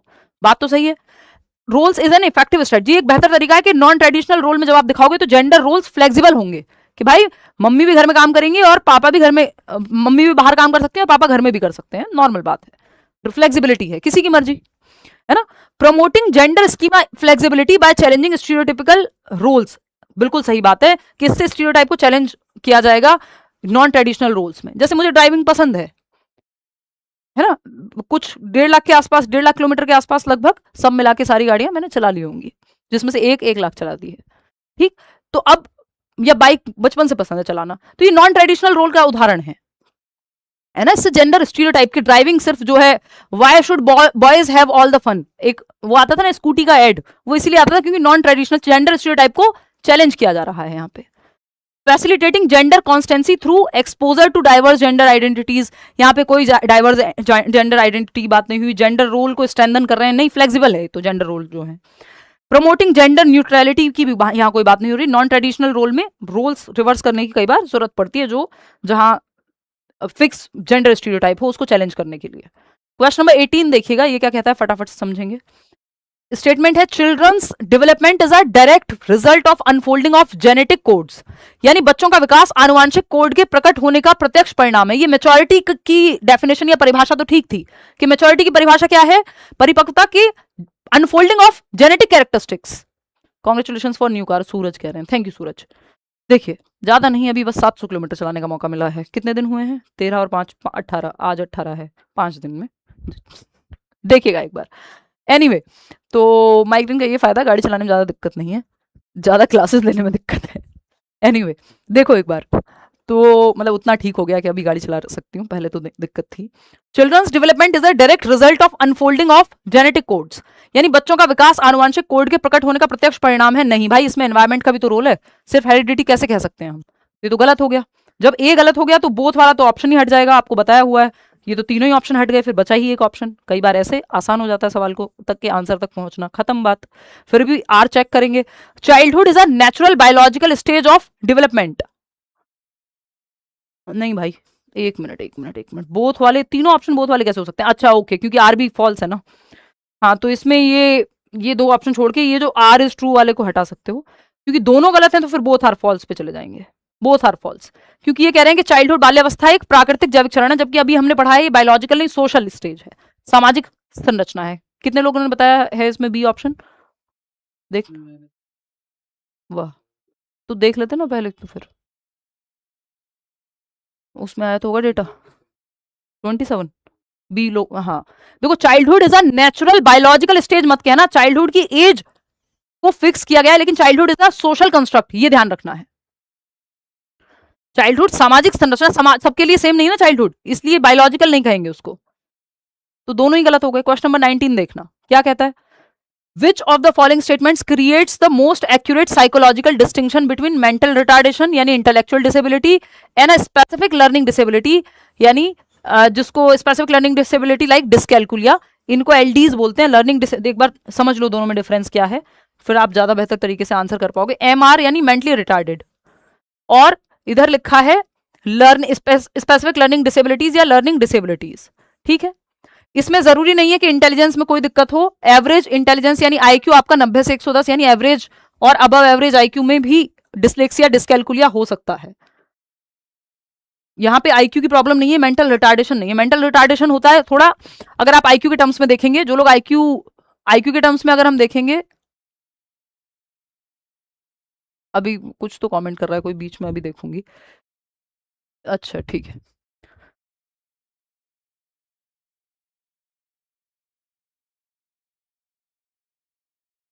एनीवे तो अबव एवरेज आईक्यू हो सकता है या इंटेलिजेंस का स्तर हो सकता है।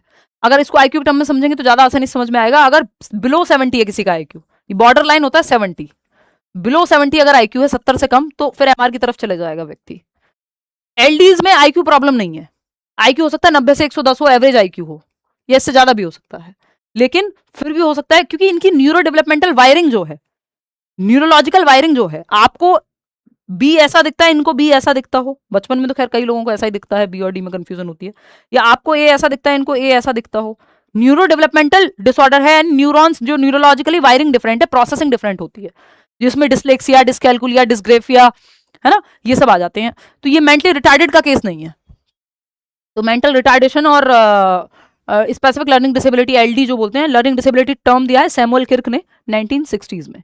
तो मेंटल रिटार्डेशन इज एक्वायर्ड नहीं भाई, मेंटल रिटार्डेशन एक्वायर्ड नहीं होती, एनवायरमेंट से एक्वायर नहीं कर सकते आप। आईक्यू फिक्स है, या इंटेलिजेंस जो है हेरिडिटी से ज्यादा प्रभावित होती है। वो अगर आपका बचपन में ही आईक्यू मेंटल रिटार्डेशन में अगर आप आ गए, तो ऐसा नहीं है कि अचानक से आज आपका आईक्यू एवरेज और कल आप मेंटली रिटार्डेड हो जाएंगे, इतना डिफरेंस नहीं आता।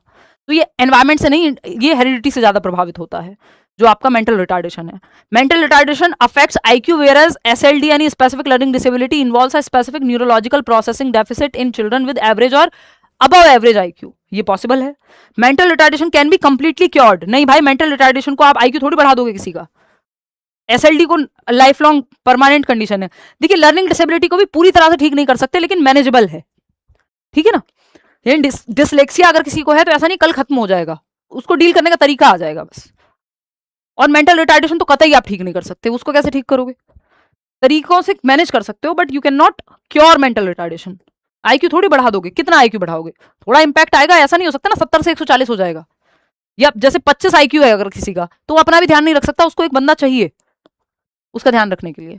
तो ऐसा नहीं कर सकते आपके 25 से एकदम डबल कर दोगे, 50 बना दोगे आईक्यू, थोड़ा बहुत अंतर आएगा। SLD is a sensory impairment related to, नहीं सेंसरी नहीं है ये, सेंसरी इंपेयरमेंट तो विजुअल और ऑडिटरी होते हैं, उसमें ऐसा नहीं कि सिर्फ नहीं सेंसरी नहीं है। डिसलेक्सिया में एसएलडी मतलब स्पेसिफिक लर्निंग डिसेबिलिटी, तो ऐसा थोड़ी कि सिर्फ देखने में हानि है और बाकी कहीं नहीं है, या सुनने में होगी, सिर्फ ऑर्गन से संबंधित है, नहीं, सब कुछ ठीक होगा। ईशान अवस्थी का एग्जांपल याद कीजिए आप, तारे जमीन पर में सब कुछ ठीक है, दिखता भी ठीक है, सब कुछ ठीक है, बट डिसलेक्सिया है, तो इसका कोई विजुअल या सुनने से ये कोई सेंसेस वाली प्रॉब्लम नहीं है। न्यूरो डेवलपमेंटल डिसऑर्डर है, मेंटली जिस तरह से ब्रेन प्रोसेस करता है वो डिफरेंट है। तो मेंटल रिटार्डेशन आईक्यू को अफेक्ट करता है, वहीं एसएलडी जो है वो स्पेसिफिक न्यूरोलॉजिकल प्रोसेसिंग डिफरेंट होती है। ये डेफिसिट की जगह इनको डिफरेंट लिखना चाहिए था, बेटर ऑप्शन होता। क्वेश्चन नंबर 20 देखिएगा क्या कहता है भाई। Question number 20, which of these statements would advocate of progressive education agree with. अब आपको देखना है कि चाइल्ड सेंटर्ड या प्रोग्रेसिव एजुकेशन मतलब लर्निंग बाय डूइंग करके सीखना, नॉर्म उनको जॉन डुई को याद कर लीजिए आप, ठीक। तो प्रोग्रेसिव एजुकेशन या चाइल्ड सेंटर्ड एजुकेशन किसके साथ अग्री करेगी, जहां बच्चा एक्टिव होगा। देखो बच्चा कहाँ एक्टिव है। Children are a distinct life stage to hold importance because of what they would become as an adults rather than what they are as children. Present life के लिए सीखना, एजुकेशन इज लाइफ इटसेल्फ, ये कहते हैं आपके John dewy तो present life के लिए सीखने पे महत्व देती है आपकी प्रोग्रेसिव एजुकेशन या चाइल्ड सेंटर्ड एजुकेशन। ऐसा नहीं कि वो आगे जाके क्या करेंगे, आज क्या कर रहे हैं, बच्चों को एक्टिव रखने पे फोकस करती है। Children learn best through active exploration, हाँ जहां बच्चा एक्टिव है वो ऑप्शन बेस्ट हो जाएगा। चाइल्ड सेंटर्ड तभी कहेंगे इसको, learner centred. Children learn best through active exploration and interaction with their environment, बच्चे अपने पर्यावरण के साथ सक्रिय होकर के, अन्वेषण करके, खोज करके बेहतर सीखते हैं, ये बात यहां सही होगी। फिर आते हैं children should be provided with extrinsic motivators to guide their learning behaviour. Extrinsic motivation नहीं, इंट्रिंसिक चाहिए हमको, बच्चों को एक्टिव रखना है। बाहर रिवॉर्ड पनिशमेंट की बात चाइल्ड सेंटर्ड एजुकेशन नहीं करेगी, एक्सटर्नल मोटिवेशन में वही आएंगे। Classroom instruction should be purely focused on standard curriculum, नहीं भाई फ्लेक्सिबिलिटी रखनी है हमको करिकुलम में, ऐसा नहीं है कि यूनिफॉर्म रखना है, ठीक। तो सेकेंड ऑप्शन ही सही है, बाकी सारे गलत हैं। सबसे ज्यादा एक्टिव बच्चा सेकंड ऑप्शन में ही है। क्वेश्चन नंबर 21 देखिएगा, which of the following classroom scenarios represents a genuine learner centred approach. Again आपको चाइल्ड सेंटर्ड अप्रोच पहचाननी है, जहां बच्चा सबसे ज्यादा एक्टिव है वही ऑप्शन सही होगा। बताओ फटाफट से, जहां बच्चा सबसे ज्यादा एक्टिव है वही ऑप्शन यहां सही होने वाला है।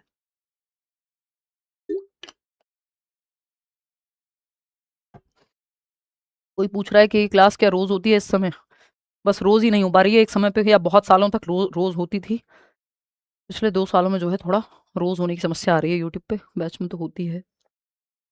तो अभी कोशिश है, लेकिन जब तक आपका एग्जाम है 6 तारीख तक, कि ये क्लास आपकी Monday to Friday at least regular चल पाए। देखिएगा थर्ड ऑप्शन कह रहे हैं ज्यादातर लोग, देखते हैं बच्चा कहाँ एक्टिव है। The teacher demonstrates a science experiment on the main desk while all students silently copy. बच्चा एक्टिव नहीं है, पैसिव है। बच्चा पैसिव है तो हमारे लिए सही ऑप्शन नहीं हो सकता, टीचर ज्यादा एक्टिव है यहाँ पे। जबकि चाइल्ड सेंटर्ड में, लर्नर सेंटर्ड में, शिक्षार्थी केंद्रित में बच्चे और टीचर दोनों एक्टिव होते हैं, ध्यान रखिएगा। तो ये गलत हो गया। The teacher divides the class into groups and gives them step by step written instruction. Step by step group में बांटना ठीक था, बट स्टेप बाय स्टेप नहीं देना है आपको इंस्ट्रक्शन, बच्चों को एक्सप्लोर करने का मौका देना है। तो टीचर अगेन ज्यादा टीचर सेंटर्ड बन गई है। The teacher provides materials, magnets, wires, bulbs and allows students to independently explore and formulate their own questions. यहाँ टीचर भी एक्टिव है और बच्चे भी एक्टिव हो गए, यही ऑप्शन बेहतर है। द टीचर यूजेज, 83% लोग सही जवाब दे रहे हैं, आगे बढ़ेंगे।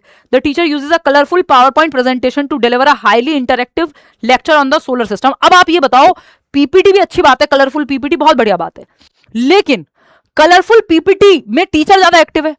थर्ड ऑप्शन में टीचर और बच्चे दोनों एक्टिव हैं, तो बच्चा जितना ज्यादा एक्टिव होगा उतना बेहतर है, तो इसलिए थर्ड ऑप्शन है, इसलिए फोर्थ नहीं होगा। नहीं तो कई लोग इसमें भटक सकते हैं कि हाँ अच्छी बात तो है कलरफुल पीपीटी, बट यहाँ टीचर ज्यादा एक्टिव है, बच्चा भी आपको एक्टिव चाहिए, वो थर्ड ऑप्शन में था। क्वेश्चन नंबर 22 देखिएगा, यानी 22वां सवाल। ये क्या कहता है? असर्शन है, कथन है, when we look at childhood as a single category, जब हम एक फिक्स्ड कैटेगरी मानते हैं चाइल्डहुड को, we lose out on the social and cultural differences, कि भाई समाज और संस्कृति भी तो चाइल्डहुड को अलग अलग डिफरेंट एक्सपीरियंस बनाता है, अलग अलग बच्चे के लिए, सबके लिए चाइल्डहुड सेम नहीं है, यूनिवर्सल नहीं है, ध्यान रखेंगे, ठीक है। सोशल कंस्ट्रक्ट है between children with regards to gender, ethnicity, social class, जैसा कि लड़कियों के लिए बचपन अलग हो सकता है, लड़कों के लिए अलग हो सकता है, ये होना चाहिए, मैं ये नहीं कह रही हूं, बट ये सब सामाजिक कारक जो हैं ये सब प्रभावित करते हैं, चाइल्डहुड सेम नहीं हो पाता सबके लिए। बात तो सही है। रीजन क्या है कि जब हम ये कह रहे हैं कि सिंगल कैटेगरी है, फिक्स्ड है, अगर चाइल्डहुड यूनिवर्सल है, तो हम सामाजिक, आर्थिक, एथनिसिटी, जेंडर का जो प्रभाव चाइल्डहुड के एक्सपीरियंस पे पड़ता है उसको भूल जा रहे हैं। बात तो सही है, यही कह रहे हैं। बाल्यावस्था एक सामाजिक संरचना है, ये बात भी सही है। भाई ऐसा क्यों हो रहा है, ये इसमें एक्सप्लेन किया है कि इसलिए यूनिवर्सल कंस्ट्रक्ट है, दोनों सही है और दोनों की एक्सप्लेनेशन भी सही है। First option is the right answer, 80% लोग सही जवाब दे भी पा रहे हैं। चलिए फिर आगे बढ़ जाएंगे, जब आप सही जवाब दे ही दे रहे हैं तो आगे बढ़ेंगे। क्वेश्चन नंबर 23 पे 23वां सवाल क्या कहता है?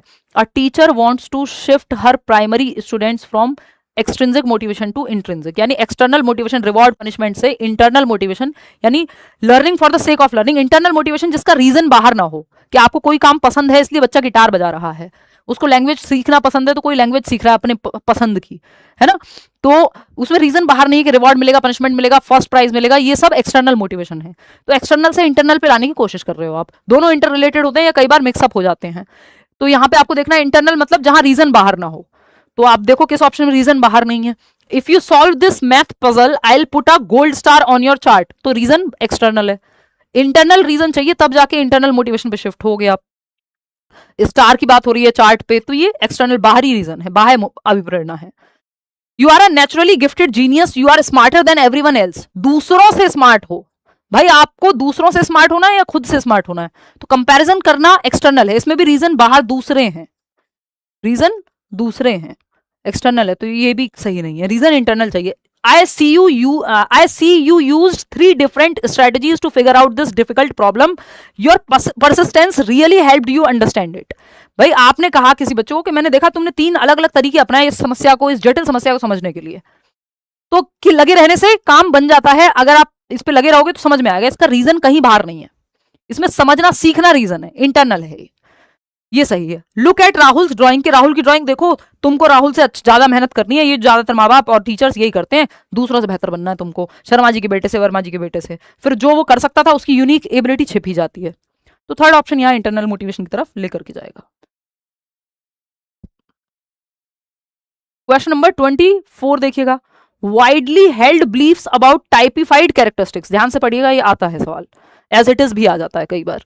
widely held beliefs about typified characteristics deemed appropriate for different sexes in the society are referred to as, आया हुआ सवाल है और मुझे लगता है मल्टीपल टाइम्स आया हुआ सवाल है अलग अलग तरीके से। देखिए बताइए, समाज में विभिन्न लिंगों के के लिए उपयुक्त मानी जाने वाली प्रारूपिक विशेषताओं के बारे में जन सामान्य की अवधारणाओं को क्या कहते हैं?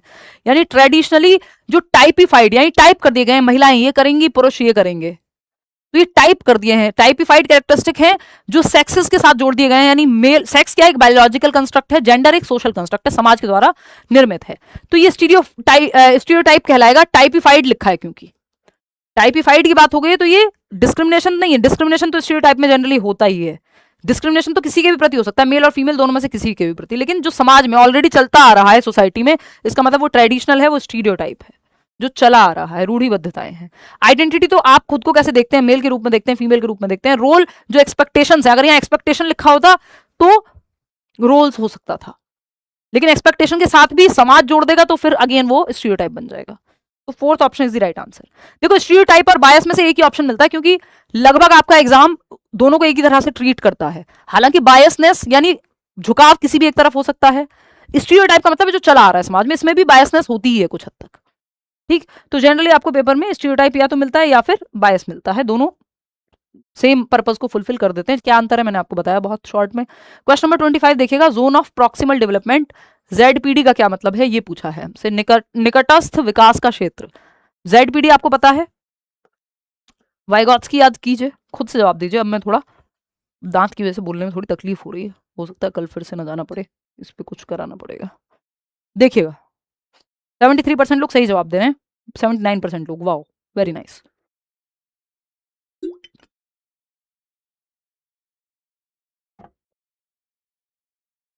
देखिएगा द एरिया, फर्स्ट ऑप्शन सही है, और आप लोग कितने लोग सही जवाब दे रहे हैं, लगभग 88% लोग, बस। तो इसका मतलब अब आपको कोई नहीं रोक सकता, अब आप आग लगा सकते हैं दुनिया में, मतलब लिटरली मत लगा देना, मेटाफोरिकली कह रही हूँ, है ना। तो the area between a child's current level of independent performance and the level of performance that the child could achieve with the help of adults and more skilled peers, यानी ये डिफरेंस है, ये मैं आपको कई बार बता चुकी हूँ। ZPD क्या है, वो दायरा है जहां किसी की हेल्प के साथ और खुद से जितना काम होता है उस दोनों के बीच का डिफरेंस है। It is a difference between what a child can independently do, यानी जो मैं खुद से कर सकता हूं और जो किसी की मदद से कर सकता हूं विद हेल्प, उसके बीच के अंतर को ZPD कह रहे हैं। यानी साइकिल चलाना सीख सकते हो, कोई पीछे से पकड़ ले बस, ये आपके सीखने के दायरे में है ना। कल साइंटिस्ट नहीं बन जाओगे उठ के अचानक से एक दिन, वो सीखने के दायरे में नहीं है, वो ZPD में नहीं है। जैसे आप सीटेट क्लियर कर सकते हो, आपको CDP समझ आ सकता है, इसलिए आप यहाँ हेल्प के साथ सीख रहे हो, ये आपके जोन ऑफ प्रॉक्सिमल डेवलपमेंट में है, कि जब आपके साथ करते हैं तो क्वेश्चन सॉल्व हो जाते हैं, खुद से करते हैं तो दिक्कत आती है। तो ये जो डिफरेंस है ये ZPD है, जब प्रैक्टिस करोगे ना तो वो भी सॉल्व हो जाएगा, क्योंकि समझ में तो आ ही जा रहा है। तो यहाँ पे ये सिंपल है, range of task that the child should be able to do as per age, नहीं एज की बात ही नहीं है, एज की बात वाइगॉट्स्की करते ही नहीं है। The process where two individuals who begin with different understandings arrive at a shared understanding, नहीं शेयर्ड अंडरस्टैंडिंग वाली भी कोई बात नहीं है। The process in which children learn to perform task as set by the elder member, नहीं भाई, जो वो कर सकता है खुद से और किसी की मदद से, उसके बीच के डिफरेंस को ZPD कहते हैं, फर्स्ट ऑप्शन में लिखा हुआ है। क्वेश्चन नंबर 26 देखिएगा, ये तो प्याजे का सवाल है, बहुत classic. A teacher pores equal amounts of juice into a short wide glass and a tall narrow glass, यानी शॉर्ट वाइड छोटा है बट चौड़ा ग्लास है, और दूसरा ग्लास है जो पतला है बट लंबा है, ठीक, नैरो है। अ class 2 student insist the tall glass, दोनों में 200 ml ही जूस डाला गया है, चौड़े ग्लास में डाल दिया गया है पतले ग्लास से, और बच्चे को लग रहा है कि ये जो टॉल वाला ग्लास है इसमें ज्यादा होगा। जैसे कि बचपन में हमें 5 सिक्के ज्यादा लगते थे एक नोट से, तो ये कंजर्वेशन की कमी है, यानी डी सेंटर नहीं कर पा रहा बच्चा, सेंटर्ड है, उसका ध्यान सिर्फ हाइट पे इस ग्लास की, ना कि चौड़ाई नहीं देख पा रहा, विड्थ नहीं देख पा रहा।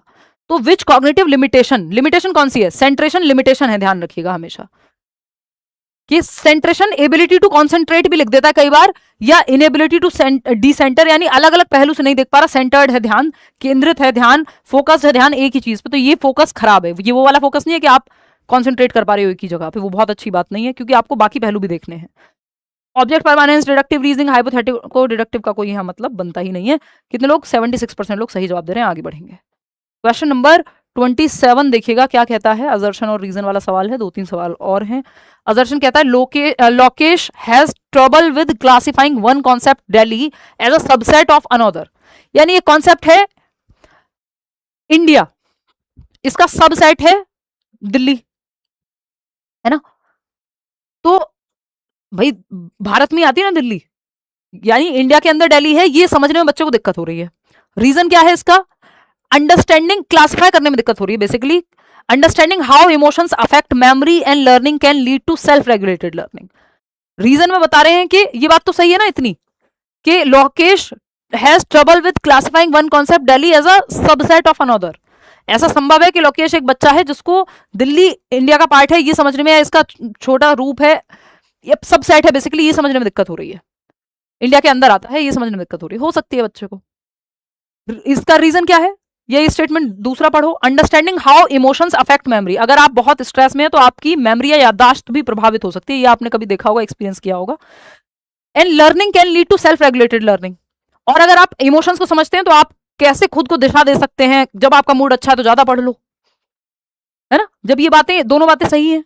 लेकिन ये अब बोथ ट्रू तो बीटीसी लगा दो, बोथ ट्रू तो चेक कर लो कि ये आर सही है कि नहीं है, नहीं भाई ये आर कुछ और बात कर रहा है और ये कुछ और बात कर रहा है, तो बोथ तो ट्रू है but R is not the correct explanation of A, ये बात यहां पे हमें समझ में आ रही है। सेकंड ऑप्शन क्यों कह रहे हो, आर करेक्ट कैसे हो सकता है, ये अलग बात चल रही है यहाँ पे, यहाँ अलग बात चल रही है, इमोशंस की तो कोई बात ही नहीं हुई फर्स्ट ऑप्शन में, मेमोरी की तो कोई बात ही नहीं हुई, वो कहां से एक्सप्लेनेशन बन गया, तो इसमें थर्ड ऑप्शन सही होगा। क्वेश्चन नंबर 28 देखिएगा, ये क्या कहता है, a child from a nomadic tribe, यानी एक ऐसी ट्राइब जो किसी एक जगह रुकती नहीं है, खाना बदोश कह लीजिए या घुमंतु जनजाति कह लीजिए, मतलब वो मूव करते रहते हैं, कुछ ट्राइबल लोग होते हैं ना, तो मतलब ट्राइब्स होती हैं, तो ट्राइब्स मूव करती रहती हैं एक जगह से दूसरी जगह, तो उनके बच्चों को स्कूल में प्रॉपर फिक्स एडमिशन लेने में कई बार दिक्कत आती है, क्योंकि उनका कोई एक घर ही नहीं, कुछ महीने एक जगह रहेंगे, कुछ महीने बंजारा बोल देते हैं आम भाषा में, है ना, मतलब ये जस्ट एक एग्जाम्पल है, और मतलब नोमैडिक लाइफ है, यानी एक जगह फिक्स नहीं है, ठीक,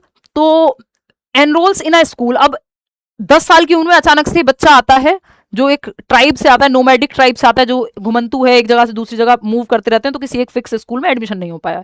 अब 10 साल की उम्र में वो आया है और कह रहा, तो अब आप कोई प्रायर स्कूलिंग ही नहीं है, 10 साल तक स्कूल ही नहीं जा पाया क्योंकि कहीं फिक्स रुके ही नहीं, ऐसे ही थोड़ा बहुत पढ़ा नहीं पढ़ा। अंडर द आरटीई एक्ट 2009, वैसे तो आरटीई पे अब बहुत दिनों सवाल नहीं आ रहे हैं, बट यू नेवर नो एक आध सवाल कब आ जाए।